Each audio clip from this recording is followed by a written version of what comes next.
할렐루야. 오늘도 하나님의 은혜와 평강이 우리 성도님들의 가정 가운데 또 자녀들의 삶 가운데 가득가득 넘치시기를 간절히 축원합니다. 요즘에 TV를 이렇게 틀어보면 여당이든 야당이든 대통령 후보자들이 이렇게 나오는 걸 볼 수 있습니다.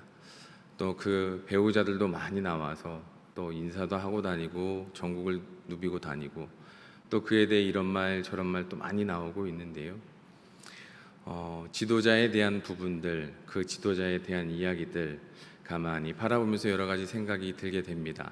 그런데 오늘 본문의 말씀이 가만히 바라보면 제가 전에 묵상을 하다가 참 많이 은혜를 받았던 말씀이어서 이 말씀을 같이 꼭 성도님들과 나누고 싶다라는 마음이 들었는데요.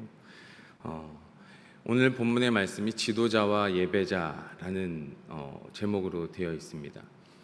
모세가 분명히 시내산 떨기나무 가운데 하나님 앞에 부르심을 받고 또 애굽에 가서 10가지 재앙을 통해 이스라엘 백성을 출애굽을 하고 구름 기둥, 불 기둥을 통해 홍해를 또 가르고 지팡이로 홍해를 가르고 건넌 이후에 또 마라의 쓴물 사건부터 그 다음에 르비딤의 반석에서 물 사건부터 뿐만 아니라 아말렉과의 전투의 승리부터 온갖 고생이란 고생은 모세가 다 했어요. 그리고 나서 이제 시내산에 딱 올랐는데 하나님께서 이제 모세에게 십계명부터 성막부터 성막들부터 등잔 때부터 여러 가지 말씀을 하세요. 그런데 이때 하시면서 오늘 본문의 말씀을 딱 모세에게 주시는데 이제 형 아론을 제사장 삼으라고 딱 모세에게 하나님께서 말씀을 하셨어요. 그런데 왜 그랬을까? 왜 이 시점에서 아론을 제사장을 세웠을까? 저는 개인적으로 참 궁금했습니다. 어쩌면 모세라면 제 입장에서 모세라고 하면 좀 서운할 수 있을 것 같아요. 왜냐하면 그동안의 고생은 다 했거든요. 죽을 목숨 내놓고서 애굽 땅에 가서 바로왕 앞에서 10가지 재앙을 하면서도 그랬고 쫓겨가면서 많은 사람들을 이끌어내는 것도 마찬가지였고 또 이스라엘 백성들이 곱게 따라왔습니까? 만나와 메추라기뿐만 아니라 마라의 쓴물 사건부터 그렇게 불평불만을 하니 지도자의 자리가 그렇잖아요. 지도자의 자리가 어쩔 수 없이 많은 사람들을 잘 먹고 잘 살게 할 수밖에 없는 자리잖아요. 대통령의 자리가 그렇잖아요. 지도자의 자리가 잘 먹고 살 수 있게 또 잘 살 수 있게 고민해야 하는 자리인데 그러다 보니 손가락질도 받고 또 많은 이들의 험담도 받고 모세가 얼마나 힘들었을까. 근데 그뿐만 아니라 모세 입장에서는 또 이스라엘 백성이 좀 회개하고 돌아오겠다 싶었다가 또 죄짓고 또 죄짓고 회개했다 죄짓고 나중에는 모세가 하는 얘기가 뭐냐면 생명책에서 내 이름을 지워버려 달라고까지 한탄을 하잖아요. 모세가 그렇게 한탄을 하잖아요. 그러니까 모세의 그 마음에는 물론 민족을 사랑하는 마음이 있었기에 하나님께서 그 그릇이 있기에 그 사랑의 그릇이 있기에 모세를 분명히 쓰셨지만 이 가운데 하나님께서 왜 굳이 아론을 저렇게 쓰셨을까? 그래 가만히 보면 그 하나님의 놀라운 은혜가 있어요. 가나안 땅, 이방의 땅, 우상의 땅, 그 땅에 들어가면 이스라엘 백성이 어떨까요? 이미 수백 년을 노예로 살았어요. 가나안 땅 들어가면 이들이 향락에 빠져서 분명히 우상 숭배할 게 너무 뻔한 거예요. 그러니 이들에게 가르쳐야 되는 게 뭐냐면 거룩함을 가르쳐야겠다. 예배를 가르쳐야겠다.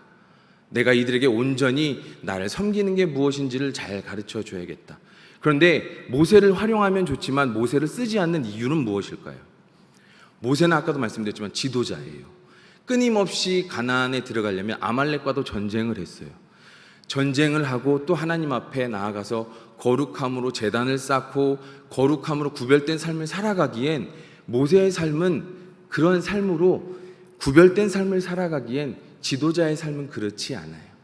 그래서 모세는 지도자의 삶으로 살아가되 그와 다르게 하나님께서 예배자의 삶으로 아론을 택하십니다. 왜요? 모세가 전쟁을 하고 모세뿐 아니라 사울도 마찬가지고 다윗도 마찬가지입니다. 피 흘리고 민족을 지키기 위해 피 흘리고 돌아왔을 때 하나님 앞에 번제를 예배를 드리며 제사를 드리며 속죄하잖아요. 피의 속죄를 하잖아요. 그리고 다시 죄 씻음을 받잖아요. 누구를 통해? 제사장을 통해. 그래서 하나님께서는 지도자와 예배자를 구분하시는 거예요. 그래서 중세시대 옛날에 보시면 영화나 이런 거 보시면 그 왕이 되면 흔히 옛날에는 교황한테 이렇게 세례를 받아야 진정한 왕으로서의 즉위가 됩니다.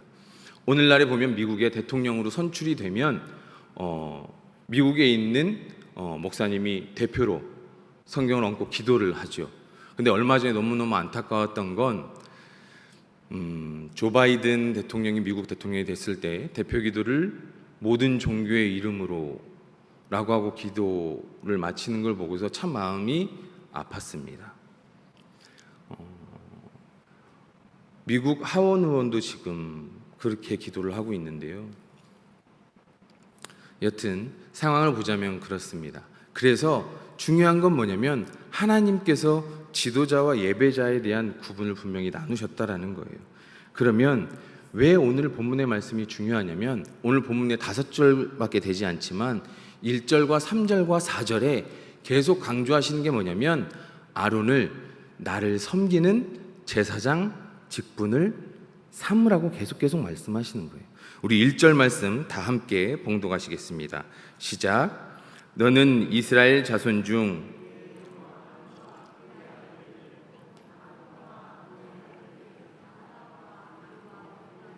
알과 아담알과 그와 함께 내게로 나오게 하여 나를 섬기는 제사장 직분을 행하게 하되.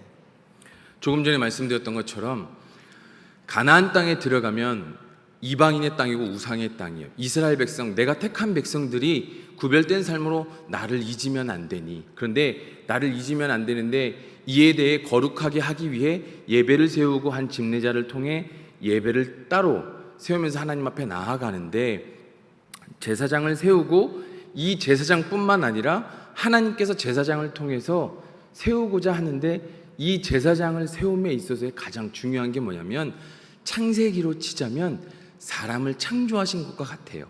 오늘날로 치자면 지금 우리와 같아요. 여기 앉아서 예배하는 우리 모두가 오늘 본문에 있는 나를 섬기는 제사장 직분. 늘 얘기하잖아요. 왕 같은 제사장. 우리 하나님이 왕이시잖아요. 그럼 우리는 왕가의 가문으로 우리도 왕이잖아요. 그런데 우리는 왕이라 칭함받지 않아요. 우리는 뭐라고요? 왕 같은 제사장. 하나님은 우리를 무엇으로 부르셨습니까? 지도자요? 아니요. 우리를 왕으로 부르셨어요. 마태복음 23장 10절 말씀 한번 띄워주시겠습니까? 같이 봉독하시겠습니다. 시작. 또한 지도자라 칭함을 받지 말라. 너희의 지도자는 한 분이시니 곧 그리스도시니라. 아멘. 믿으십니까? 이게 뭐냐면 하나님 앞에 우리 모두 다 예배자예요. 누구를 예배해요? 하나님 한 분만. 하나님 한 분만. 왜 하나님 한 분만이요? 우리를 어디로 인도하시는데요? 구원으로 인도하는. 구원으로 인도하는 온전히 하나님만. 그래서 우리는 그 하나님만 예배하잖아요. 하나님만. 지금 저한테 윙크 하시는 성도님들이 되게 많이 계시는데 바람이 따뜻해서 그런지 막 윙크를 막 이렇게 막 기타를 하나 정도는 꺼주셔도 좋을 것 같습니다. 저도 사랑합니다. 사랑해 주셔서 감사합니다. 윙크를 막 심하게 날려주셔서. 우리는 모두 다 그렇게 하나님 앞에 제사장 직분으로 예배자로 부름을 받았어요. 그렇게 하나님 앞에 예배자로 나아가요. 그런데 우리의 마음 가운데 예배할 때 가끔 우리는 예배자의 마음인데도 불구하고 마음이 편치 않을 때가 있고 응답받지 못해서 괴로울 때가 있고 예배가 예배답지 못할 때가 있어요. 왜 그럴까요? 뭔가 풀리지 않는 것 같아서요. 응답이 이루어지지 않는 것 같아서요. 근데 그 이면을 자세히 돌아다보면 내 삶이 뭔가 엮여 있는 것 같아서, 내 삶이 엉켜 있고 내 삶이 풀리지 않아서, 내 삶이 꼬여 있는 것 같아서, 내 삶이 어려운 것 같아서. 그런데 가만히 보면 그건 하나님과의 관계가 풀어지지 않아서 그래요. 내가 하나님 앞에 예배자로서 회복이 되면 내 삶이 엉켜 있어도 내 마음은 평온해요. 왜요? 하나님께서 풀어주실 것이기 때문에, 그게 믿음이기 때문에. 그런데 내가 하나님과의 관계가 풀어져 있으면 자꾸 얽매인 것만 생각하게 돼요. 풀리지 않는 것에만 내 눈이 가 있고 내 마음이 가 있게 돼요. 오늘 본문의 말씀에서 2절의 말씀 함께 보실 텐데 함께 봉독하시겠습니다. 시작. 내 형 아론을 위하여 거룩한 옷을 지어 영화롭고 아름답게 할지니. 중요한 말씀인데요. 거룩한 옷을 지으라고 합니다. 거룩한 옷. 그냥 옷이 아니라 거룩한 옷. 근데 어떻게 해요? 영화롭고 아름답게. 저걸 어떻게 짓냐면 지혜로운 자들을 통해서 하라고 하는데, 이 지혜로운 자들, 3절 말씀에서 지혜로운 자들을 통해서 한다라는 건 뭐냐면 손에 재주가 있는 자들, 또 마음으로 하나님을 믿는 가운데 재주가 있는 자들, 하나님의 뜻을 따르는 가운데 열정으로 가는 자들, 그들의 손길을 통해서 화려하고 영화롭고 아름답게 장식된 멋진 옷을 지어서 그 옷을 입고 많은 이들이 봤을 때도 저가 하나님이 세운 제사장이구나를 알 수 있게 거룩한 옷으로 영화롭게 아름답게 그 옷을 입히라고 하는 거예요. 그런데 중요한 건 뭐냐면 우리가 단순히 봤을 때 그 옷은 보이는 것에만 그치는 옷이 아니에요. 오늘 본문에서의 말씀은 이스라엘 백성들에게 있어서는 처음 세워지는 제사장이기에, 그리고 그 제사장 옷이기에 표본으로 보여지기 위해 거룩한 옷으로 영화롭고 아름답게라고 이야기하지만, 우리에게 있어서 오늘날 우리에게 있어서의 영화로운 옷은 무엇일까요? 갈라디아서 3장 26절 말씀, 27절 말씀 함께 봉독하시겠습니다. 시작. 너희가 다 믿음으로 말미암아 그리스도 예수 안에서 하나님의 아들이 되었으니 누구든지 그리스도와 합하기 위하여 세례를 받은 자는 그리스도로 옷 입었느니라. 아멘. 왜 제사장이 거룩한 옷을 입냐면 우리는 본질적으로 의인이 없나니 하나도 없어요. 우리는 본질적으로 다 죄인이에요. 하나님 앞에 다 죄인이에요. 그래서 죄를 숨길 수가 없어요. 그래서 이 거룩한 옷을 입고 하나님 앞에 예배의 제단으로 많은 이스라엘 백성들을 대표해서 예배를 집례할 때 그 또한 죄인이기에 하나님이 명하신 그 거룩한 옷을 입고 제단에 섰을 때에 그 죄를 가리울 수 있기에 그 거룩한 옷을 입고 제단에 서라고 명령하신 거예요. 그래서 우리는 죄인이기에 그 옷을 입어야 되는 거예요. 그런데 제사장이 그 거룩한 옷을 입고 죄를 가리우고 하나님 앞에 예배를 집례하게 되는데, 방금 읽었던 우리에게 있어서의 옷은 뭐냐면 우리의 죄를 씻으신 예수 그리스도, 십자가의 보혈로 우리가 죄 씻은 바 되었고 그로 말미암아 우리가 세례를 받아 그리스도의 옷을 입었느니라. 믿으십니까? 그래서 우리는 제사장으로 예배자로 부름을 받았다라는 거예요. 아까 말씀드렸던 것처럼 내 삶이 괴롭고 힘들고 계속 어려워요. 그런데 아까 말씀드렸잖아요. 우리가 하나님과의 관계가 회복된 그 믿음이라면 제사장의 마음으로, 제사장의 믿음으로, 제사장으로서의 하나님과의 관계성으로 살아가면 내 삶이 엉켜 있어도 예배자의 모습으로 우리의 삶은 늘 은혜 가운데 있어요. 우리를 구원해 주신 하나님 앞에.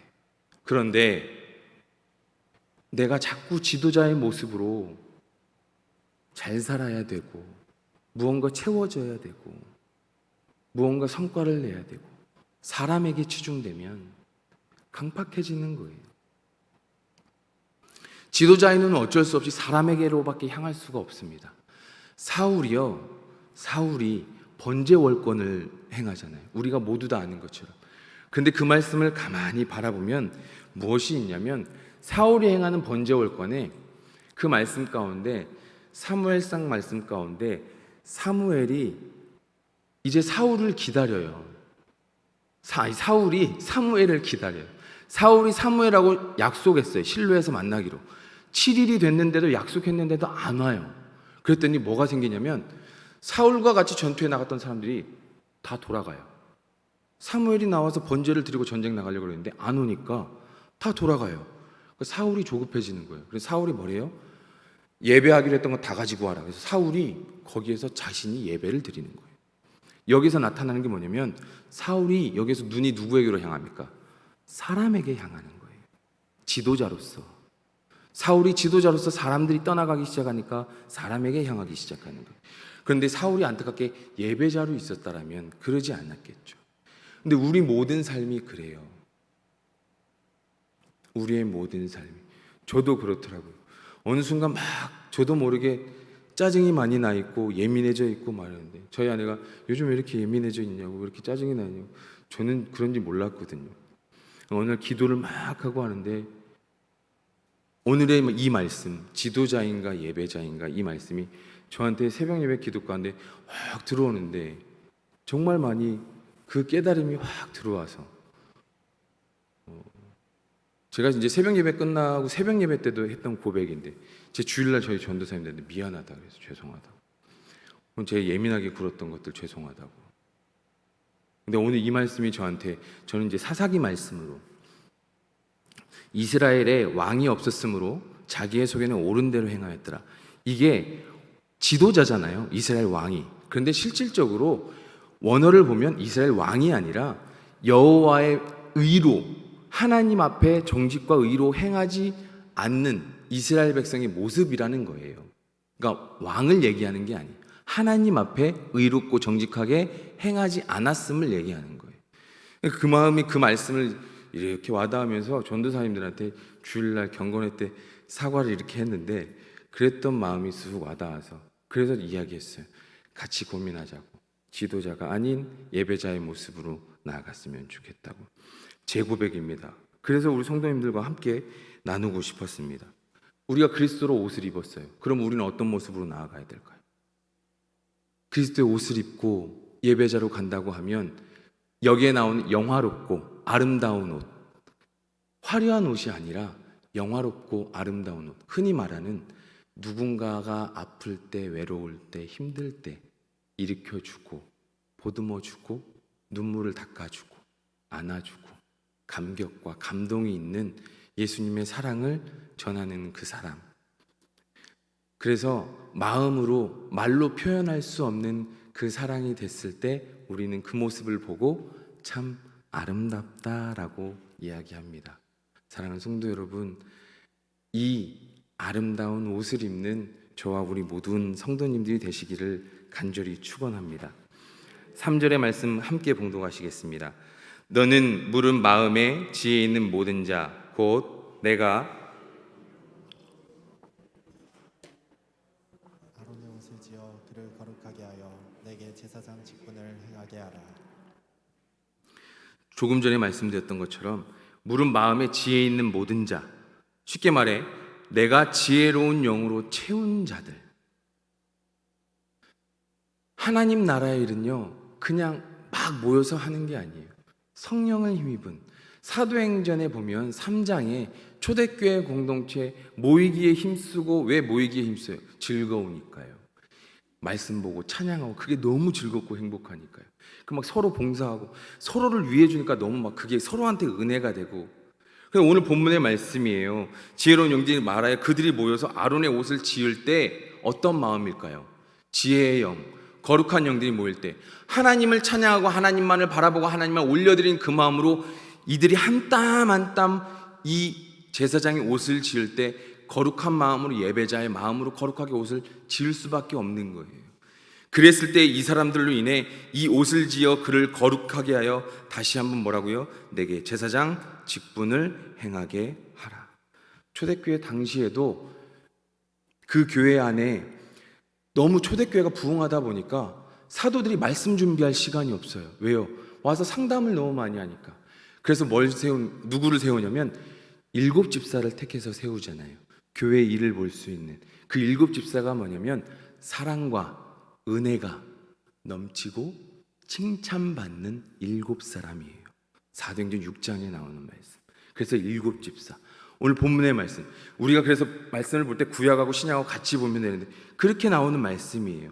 그래서 우리에게도 오늘날 볼 때 우리 모든 성도님들이 함께 교회 안에서 예배할 때 우리가, 내가 하나님 앞에 거룩한 예배자가 될 때 우리의 효자동 교회 이 자리가 거룩한 예배의 초소가 되는 줄 믿으시기 바랍니다. 그렇게 우리의 교회가 거룩한 예배의 교회가 될 때 이 지역에 있는 교회들이 거룩한 예배의 초소가 될 줄 믿으시기 바랍니다. 그러면서 4절에 보시면 함께 봉독하실게요. 시작. 그들이 질 옷은 이러하니 곧 흉패와 애복과 겉옷과 반포속옷과 광과 띠라. 그들이 내 형 아론과 그 아들들을 위하여 거룩한 옷을 지어 아론이 내게 제사장 직분을 행하게 하라. 조금 전에 말씀드렸던 것처럼 지혜로운 영으로 채운 자들, 이들과 함께 하는데 제가 볼 때 뭐냐면 초대교회 공동체가 성령 충만으로 받았던 그들과 함께 거룩한 예배로 나아가는데 이제 질 옷이 무엇이냐 봤더니 흉패와 애복과 겉옷과 반포속옷과 광과 띠래요. 그런데 이게 가만히 보면 성령 충만함을 받고 난 뒤에 우리가 지난번 목사님과 함께 말씀으로 나누었던 말씀 중에 한 가지입니다. 뭘까요? 에베소서 6장 11절 말씀. 전신갑주를 입으라. 우리가 전신갑주를 입으라. 우리가 그렇게 성령을 통해 성령을 힘입어서 오늘 제사장이 입을 거룩한 옷, 이게 신약 시대에 와서 성령을 통해서 우리가 입어야 될 전신갑주, 진리의 허리띠, 의의 호심경, 구원의 투구, 복음의 신, 많잖아요. 믿음의 방패, 이런 것들처럼 오늘 본문에 나오는 구약의 이 말씀에 이 제사장을 통해 입는 이 옷들이 단순한 옷이 아니라 신약으로 넘어와서는 우리에게 있어서는 전신갑주라는 거예요. 오늘 이 말씀이 우리에게 너무너무 중요한 말씀은 뭐냐면, 제가 이 말씀을 통틀어서 말씀드리고자 하는 것이 뭐냐면, 제사장 직분을 행하래요. 제사장 직분을 행하래요. 그래서 우리가 함께 되짚어 봐야 되는 게, 나는 매일 예배자로 하나님 앞에 서 있는가 뒤돌아보셨으면 좋겠습니다. 내가 지금 하나님 앞에 예배하고 기도하는 게 지도자의 믿음은 아닌가, 지도자로서의 믿음은 아닌가, 생각은 아닌가 뒤돌아보시기 바랍니다. 뭔가 채우고 싶고, 뭔가 이루고 싶고, 뭔가 풀렸으면 좋겠고, 뭔가를 받고 싶고, 이런 것이 아니라 하나님 앞에 먼저 관계가 회복되는 그 예배자. 사랑하는 성도 여러분, 코로나가 심해지잖아요.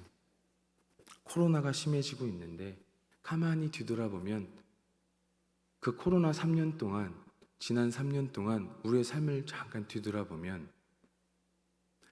코로나 때문에 힘들었다고들 이야기하세요.